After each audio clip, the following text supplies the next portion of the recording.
On 13th of November, delegates from Karbi Anglong, West Karbi Anglong and Dima Hasao came together at Diocese Catholic Church, Rongkhelan to celebrate annual Eucharistic procession from Rongkhelan to Electricity Board via Rongtharvi with a theme, Holy Communion and the Lord Supper among other names in Christian rite that's considered sacrament in Mosque.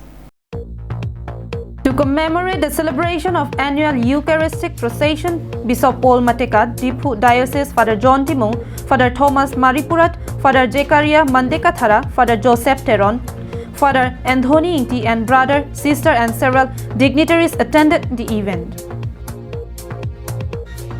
Bishop Paul Mateka, Diphu Diocese, while addressing his speech at the event, informed that the Catholic means the oneness of God and the Trinity.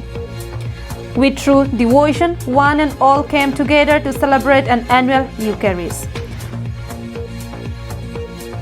The procession was started from Rongkhelan via Rongtharvi to Electricity Board with a theme, Holy Communion and the Lord's Supper among other names in Christian rite that's considered sacrament in Mosque.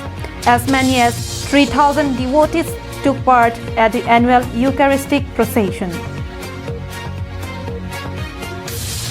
News Desk report for Karbi Anglong Line.